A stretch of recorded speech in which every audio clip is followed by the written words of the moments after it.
SIM fishing. क्या है ई SIM fishing, जिसके जरिए ये साइबर क्रिमिनल्स आपको अंदाजा भी नहीं लगने देते और आपके अकाउंट से आपकी गाढ़ी कमाई उड़ा लेते हैं। इसके लिए आपको सचेत होना बेहद जरूरी है और साथ ही साथ आपको ये भी समझना बेहद जरूरी है कि आखिर ये ई सिम फिशिंग होता क्या है। इंडियन एक्सप्रेस की एक रिपोर्ट के मुताबिक एक बार फिर से जामताड़ा से फ्रॉड की खबरें सामने आ रही है, लेकिन इस बार जो फ्रॉड की खबरें सामने आ रही है वो है ई सिम फिशिंग। आखिर क्या है ये ई सिम फिशिंग और आपको सावधान रहने की इसमें कैसे जरूरत है, आप कैसे बच सकते हैं इस फ्रॉड से, आइए आपको बताते हैं। 23 जुलाई को साइबराबाद पुलिस कमिश्नर ने ट्विटर हैंडल से ई सिम कार्ड स्वैपिंग फ्रॉड के बारे में जानकारी दी थी। इस ट्वीट में लिखा है कि साइबर क्रिमिनल्स लोगों को धोखा देने के लिए बहुत ही इनोवेटिव तरीके अपना रहे हैं। आपको बता दें कि ई सिम फ्रॉड भारत में नया नहीं है, ये पहले से ही चल रहा है, लेकिन आपको इसके बारे में जानना बेहद जरूरी है। आपको बता दें कि मोटे तौर पर अगर समझा जाए तो ई सिम दो तरह के होते हैं, एक फिजिकल और एक वर्चुअल सिम।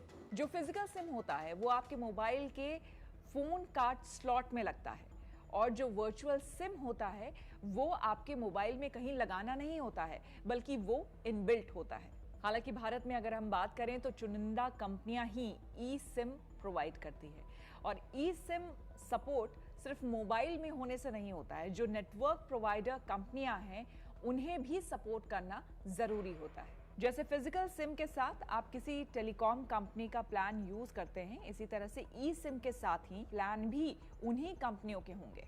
अब आपको बताते हैं दरअसल ये फ्रॉड होता कैसे है।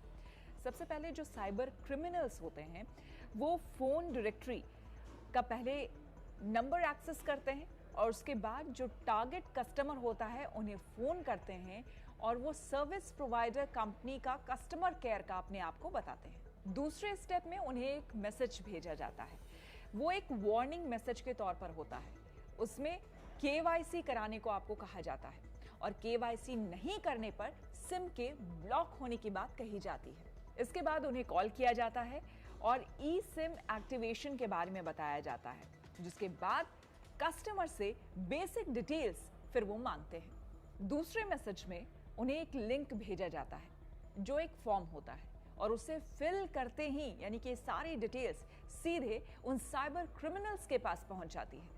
टारगेट यूजर को रजिस्टर्ड आईडी से नेटवर्क सर्विस प्रोवाइडर को ई सिम एक्टिवेशन के लिए मेल करने को कहा जाता है। ई सिम एक्टिवेशन होने के बाद उन्हें क्यूआर कोड भेजा जाता है। इस क्यूआर कोड को किसी भी तरीके से साइबर क्रिमिनल्स हासिल कर लेते हैं और अपने ई सिम सपोर्ट वाले फोन से इसमें एक्टिवेट कर लेते हैं। इसके बाद असली कस्टमर का फिजिकल सिम डीएक्टिवेट कर दिया जाता है। इसके बाद आपको बता दें नंबर से जुड़े जितने भी अकाउंट्स हैं उन्हें स्कैन किया जाता है और जिन जगहों पर बिना एटीएम पिन के काम हो सकता है वहां से पैसे ट्रांसफर कर लिए जाते हैं।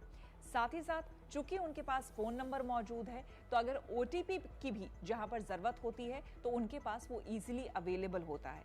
इसके साथ ही आपको बता दें फोन नंबर के जरिए यूपीआई वाले ऐप से बैंक अकाउंट्स भी फेच किए जा सकते हैं। इस तरह के फ्रॉड से बचने के लिए एक ही मूल मंत्र है कि आप किसी भी ऐसे कॉलर पर विश्वास ना करें जो आपसे ओटीपी मांगता हो या फिर कोई भी ऐसे लिंक को क्लिक ना करें।